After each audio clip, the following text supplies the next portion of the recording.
Vasu Pinnamaraju, she's the Executive Director of McLean County Regional Planning Commission, so she's our Norm Sims, who is present and retiring this month. So thank you for everything you've done, Norm. You're pretty great. Vasu's been with the McLean County Regional Planning Commission for about 4.5 years, since August of 2013. Prior to that, she was a planner in Decatur, Illinois, working with environmental issues, GIS issues, mapping issues, and also neighborhood issues. So she actually is very excited to speak to us today because neighborhood planning and neighborhood outreach is actually very near and dear to her heart. So without any further ado, Vasu.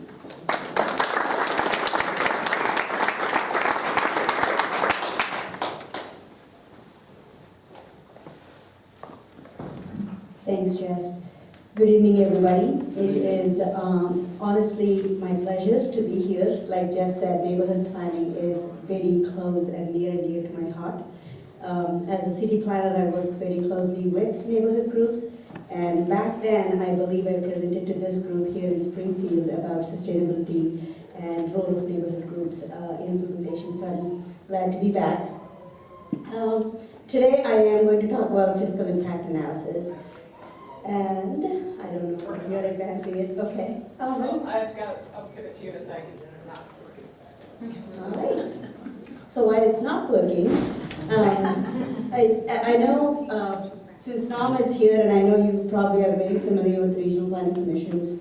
We are in McLean County Regional Planning Commission. We began as an MPO in mid-1960s when Bloomington Normal's joint population exceeded 50,000 people. And ever since, it has been expanded in its role to be more than a metropolitan planning organization, which is a very much transportation function, to a regional planning commission, which includes, thank you, which includes It's page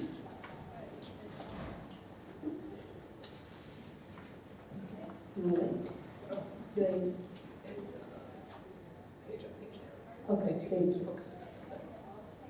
All right. There. So we do a lot of stuff that's kind of similar to Sangamon County Regional Planning Commission, but again, like every regional planning commission, we cater to the needs of our community.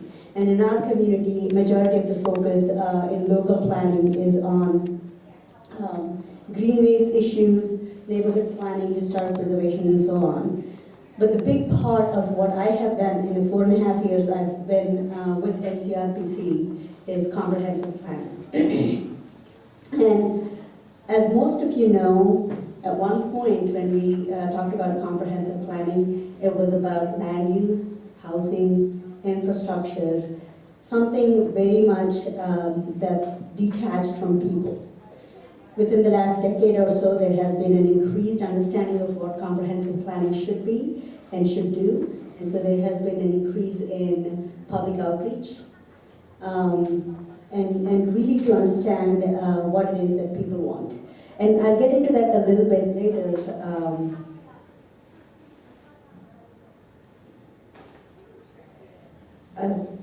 So as my first task when I first started with this position, I was told that we have to update Bloomington comprehensive plan. And my initial question was, I thought Bloomington and Normal are twin cities, why are we not doing a joint comprehensive plan? So long story short, that didn't happen. So we ended up doing Bloomington comprehensive plan and then Normal's comprehensive plan. But something that is very much, that reflects both communities is population growth. Again, as somebody who worked in City of Decatur before this, population was on the decline. And Bloomington Normal was an exception to the rule in Central Illinois, where population was growing like crazy. Decade to decade, it was like 25% growth rate. That's unusual. So it's pretty good. You look at median age, low, unemployment rate, low, median incomes, high. So all the statistics I had to double check every single time to make sure I'm reading it right. So when all of these are right, why are we worried so much about fiscal impact? So this is where the GIS part comes in. So when we looked and mapped at the growth and development patterns, what we found was what you're seeing in pink is corporate limits from 1970. So the maps here, going from left to right, 1970, 80, 90, 2000, and 2010. Red outline is as the boundaries of the community grew. Population increased, absolutely, from 1970 to 2010. It nearly doubled. But what more than doubled is corporate boundary. So we haven't been watching how we grew from 1970 onwards. And as you can see, majority of the growth is eastward, and it's separated by, for anybody who knows Bloomington Normal, Veterans Parkway is like a dividing line. It's like a highway that really separates east from west. And these last 5 decades of this enormous growth really made that very pronounced. The divide became extremely pronounced. And the increase in street miles, thank you. Increase in corporate area, of course, led to increase in street miles, and 800 fewer people per square mile. And I know Jess talked about ICON supporting smart and sustainable growth, less urban sprawl. Going back to 1992, the comprehensive plan from 1992, we used language against sprawl. We talked about not sprawling. We talked about cost of sprawl. So it has not been, it's not like it hasn't been discussed. We have been talking about sprawl. Plans have been advising against sprawl all along. So what's different about this is it was very clear to me that talking about that one more time is not going to make any difference. And anybody who knows Bloomington Normal knows that State Farm is headquartered there. And we like data and numbers. And we are a very conservative community, certain parts of it are. So we wanted to take a different route. As part of outreach, we thought it was very important for Regional Planning Commission to educate a bigger, broader community about what it is that is truly costing us, the taxpayers, to develop and maintain sprawl.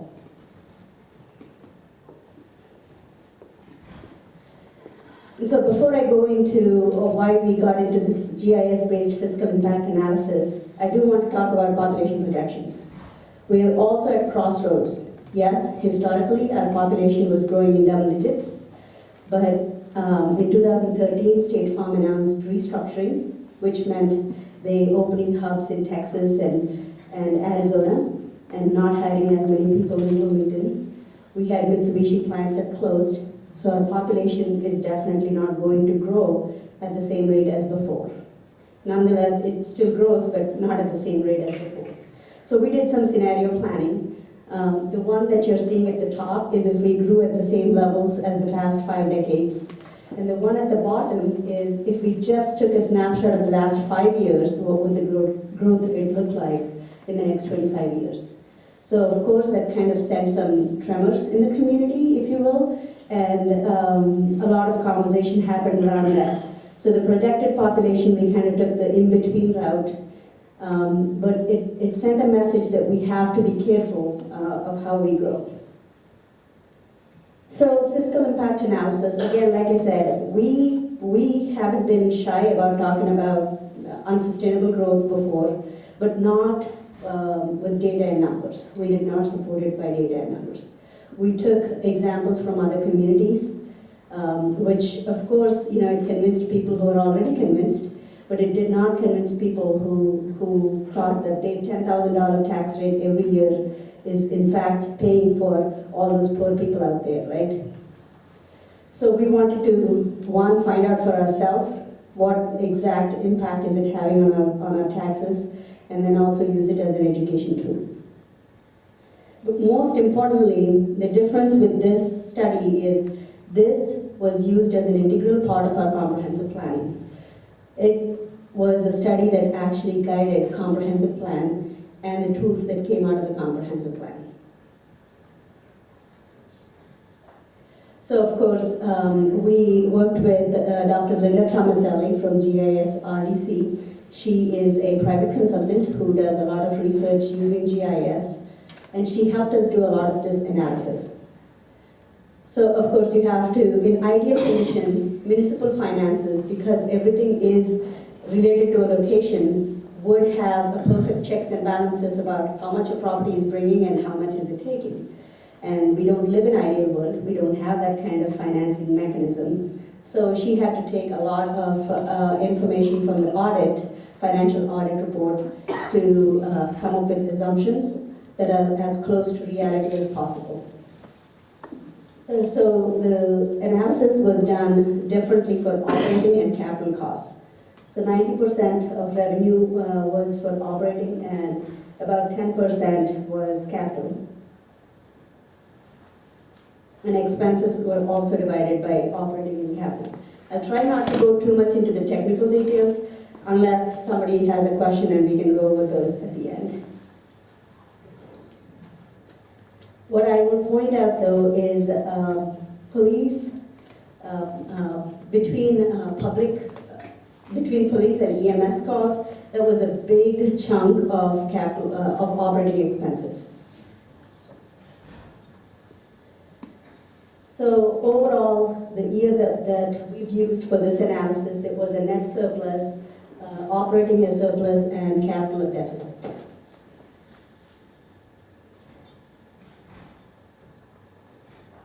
This analysis was done parcel by parcel. Why is it?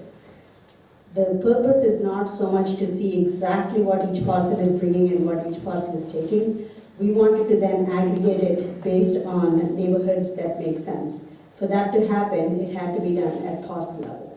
So parcel by parcel was analyzed for its fiscal impact, amount it's actually bringing in and amount that's being taken out.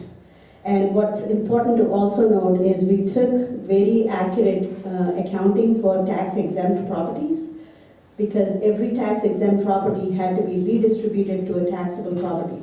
Like it says there, no free lunches, somebody is paying for that.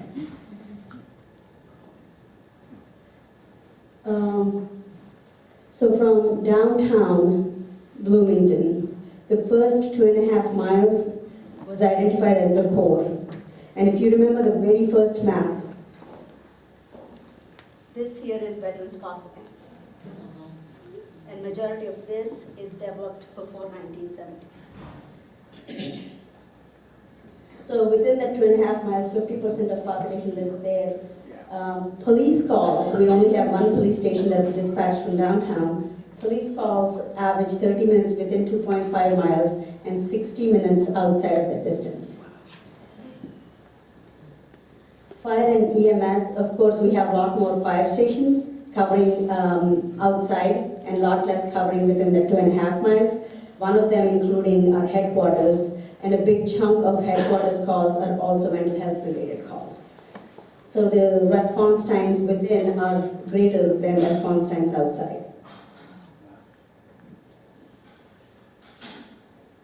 And again, this study has been used to inform multiple aspects of the comprehensive plan. The one that I'm going to focus today is mainly land use. So what we found out is residential accounted for nearly 70% of revenues and 70% of expenditures. So for anybody who assumed that residential development is good economic development, please know that it's always going to break even. And in some instances, it might appear, like in this case, what we found was duplexes and condos accounted for more revenues, newer housing units accounted for more revenues, but when you factor in distance and where they are being developed, that might change.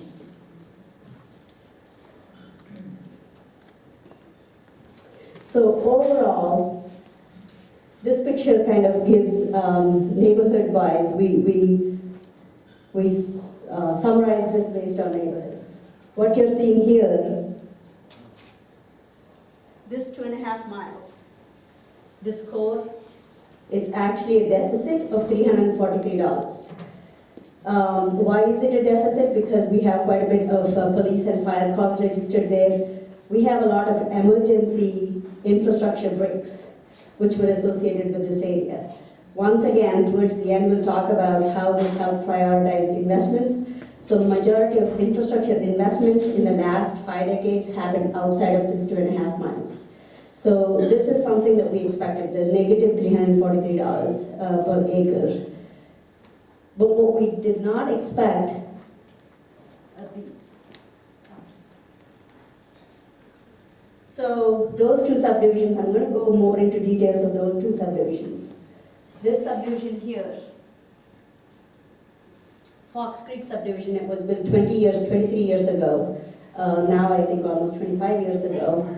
And I'll go into details of why that subdivision is important for us to look at.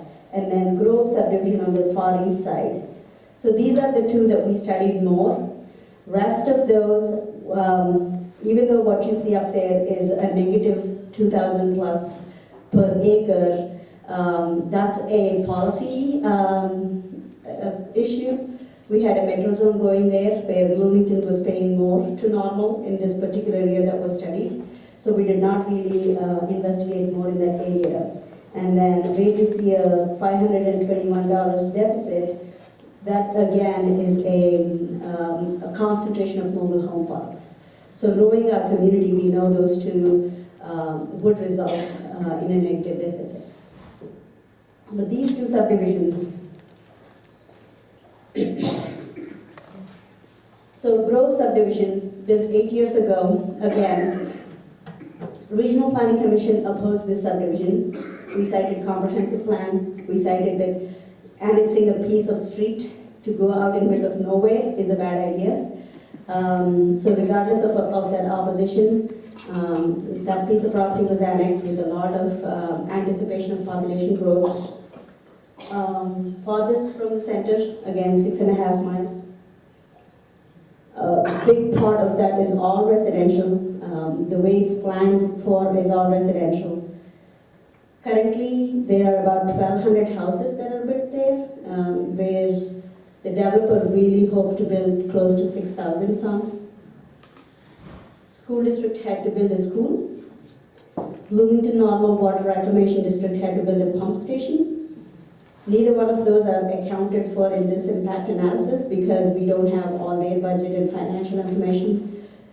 So we took those two out. So any numbers that you see me crunching here does not include what it costed the school district to build a new school and transport the kids there. Bloomington Normal Water Reclamation and their $60 million project. That's not included in this, so it's not being skewed. Land use being predominantly residential and tax exempt does not help with revenues, especially when it's out that far out. And another thing that I'm going to point out in this particular analysis, anytime you see streets with red lines, that's an indication of streets not getting tax revenues on both sides. So only one side of the street is developed and getting some taxes, the other side is not. It's currently vacant and farm field. And these are arterial streets that take a lot to maintain year to year. So, at the time of analysis, it's been in place for 8 years, and the city recouped about 0.5% back on its capital costs. 0.5%. For a total of $11 million city costs. This also does not include a $5 million project cost to restructure Kickapoo Creek, which U.S. Department of Agriculture wanted to protect certain fish species in their Department of Natural Resources, sorry. So there was about $5 million expense for Kickapoo Creek restoration, which is not included in these costs.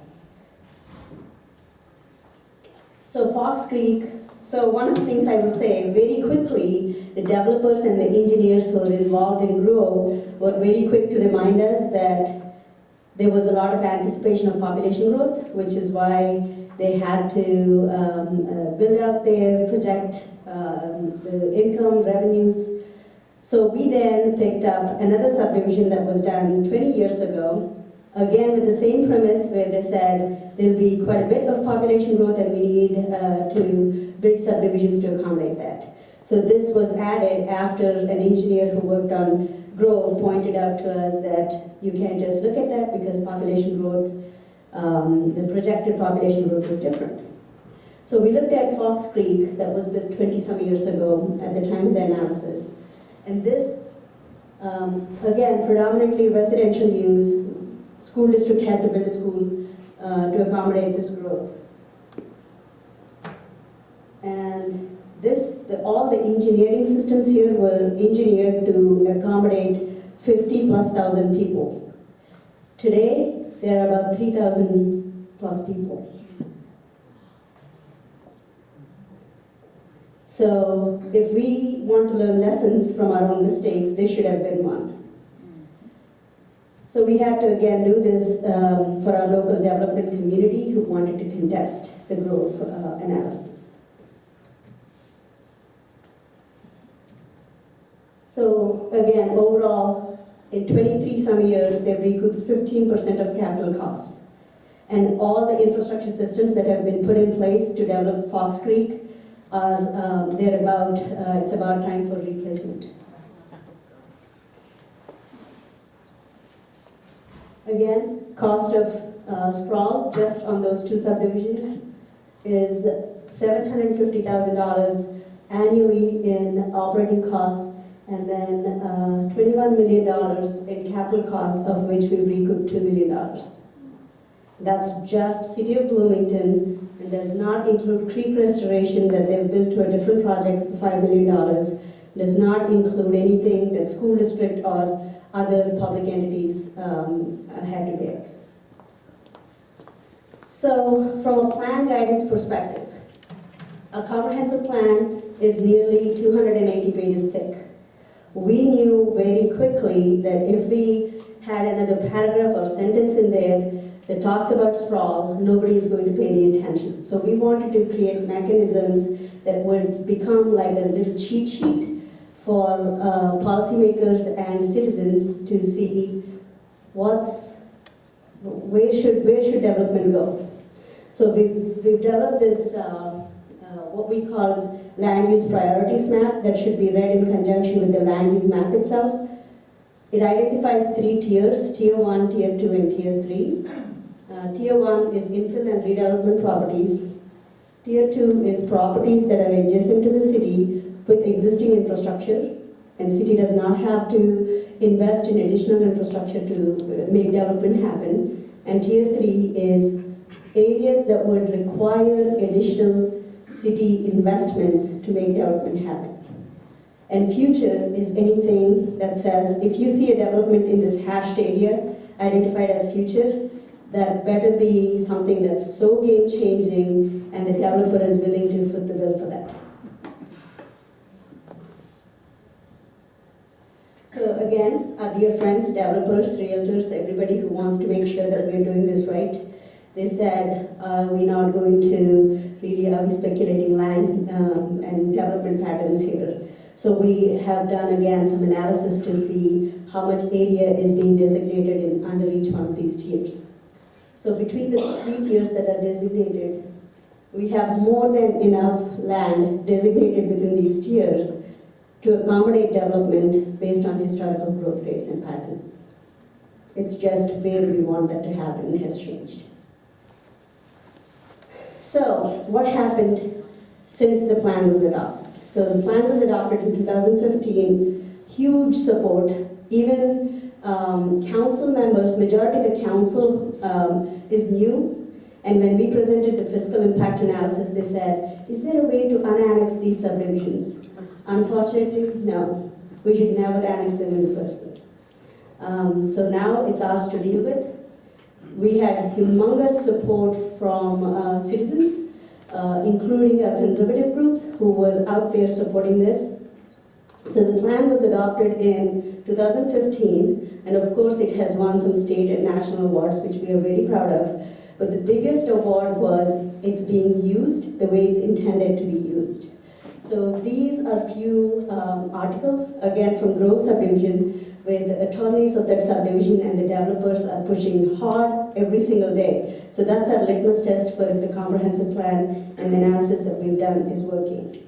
And it is. And now policymakers have data and numbers to support their stance of we are not investing any more in these outer subdivisions in anticipation of growth.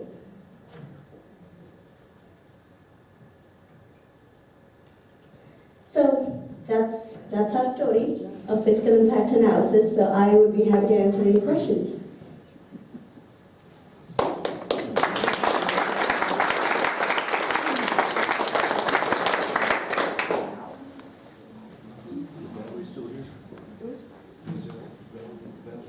Do we have any questions?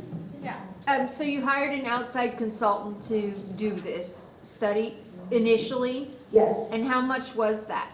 So we paid the consultant just to do the GIS analysis part of it, and that was, I believe, $30-some thousand. Okay. Yep. And of course, regional planning did quite a bit alongside the consultant. How many projects or developments have been proposed since that time? What's the politics of that? I mean, are there continued pressure, or have the developers got the message?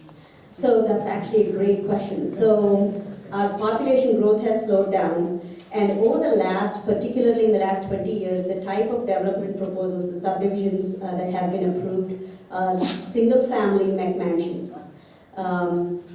Right now, the tide has turned for many things. One is there is no market, or not as much market for that type of subdivisions. So anything that is not completed, they're coming back to the cities asking for variances, asking for revising those plats for smaller lots. But Grove subdivision has been the one that's pushing for the most. They wanted to expand, but not, and they wanted to expand at the city's expense, not at their own expense. And the reason I say that is that the land north of Grove subdivision is ripe for development now for that particular developer because he owns that land, but the sewer capacity does not exist for development north of there. And they have come back to the city many times requesting for the city to expand their sewer capacity there. What about apartment complexes, multi-units? Yeah, so we had pressure for that development back in 2013 when State Farm brought a whole bunch of people, like between 2010 and 13. But since then, they have changed their model of hiring, and we now have apartment vacancy rate is greater today than it was 5 years ago.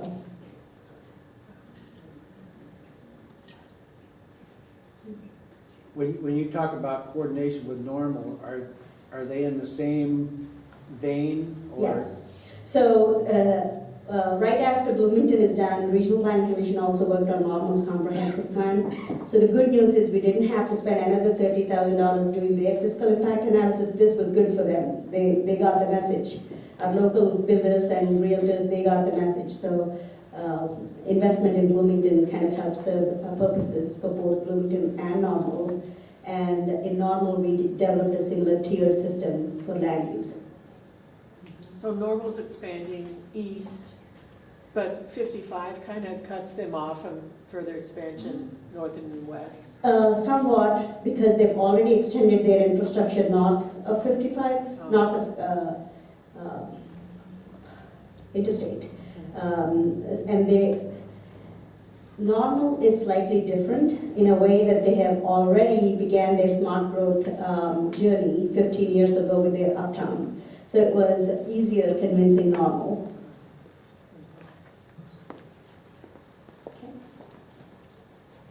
Is there pressure for infill development within the cities of Bloomington, Normal, to build up rather than out? Yeah, so we have been seeing some interest in infill. Majority of those are being, I think downtown Bloomington and uptown Normal is where most of that is happening right now because there is some gap incentives available through cities. Rest of the places, not as much. Yes. Is the city making available economic incentives for infill development at all? Yeah, in downtowns and uptowns, yes. Nothing about the plan codifies anything. So they are right now working on revising their zoning ordinances And once Bloomington is working on revising its zoning ordinance right now. Normal will begin its process soon. Their plan just got adopted not too long ago, November 25th. So once the zoning ordinances are in place, that's when they can start providing incentives, because right now, ordinances are at odds with the plan. Have you had any interest in developers as a result of doing this kind of planning? Yes, so we have, since the comprehensive plans, we've also embarked on a regional housing study. And we had a few developers serve on the regional housing study steering committee and very interested in the process. And one of their biggest complaints is the plans want us to do this, but the ordinances are at odds with this. So they want to make sure that these two align before they, some of them are entrepreneurs, so they want to get into this. Some of them are architects who want to get into this, but your traditional developers are still on their same model. And we actually, annually, we bring in speakers from across the nation to talk about various issues. And last year, we brought in Ed McLean from Urban Land Institute. And ULI, Urban Land Institute, does some sessions on small-scale infill redevelopment. So we're hoping to bring them back to do specific sessions on those. Yes?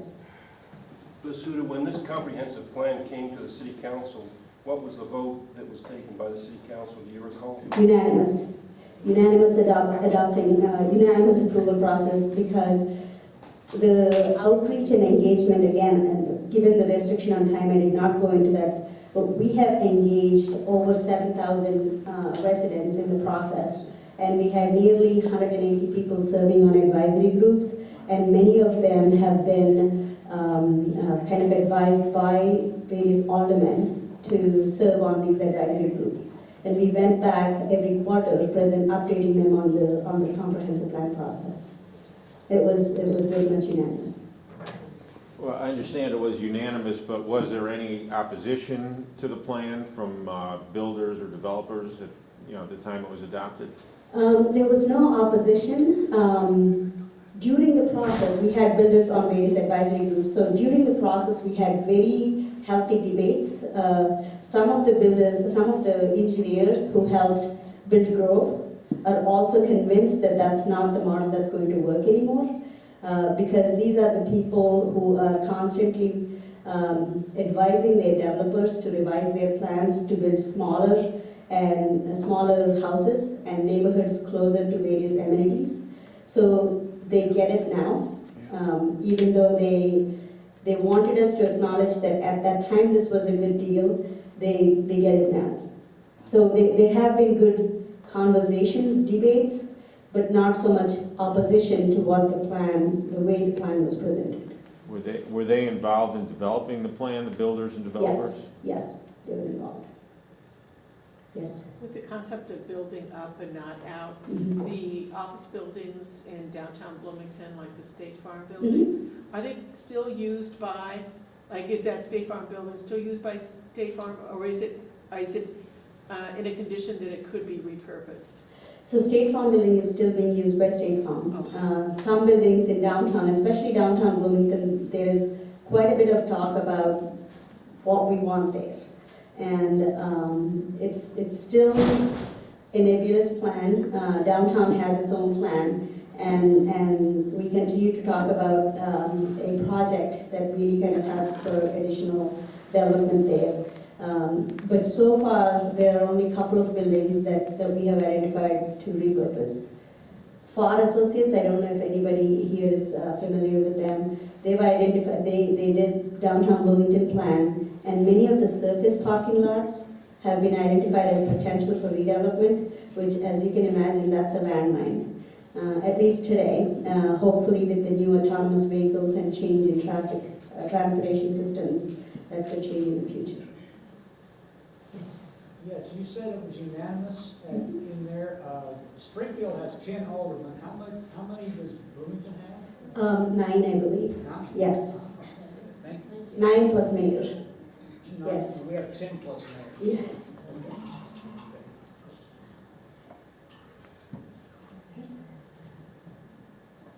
Thank you, guys. Thank you.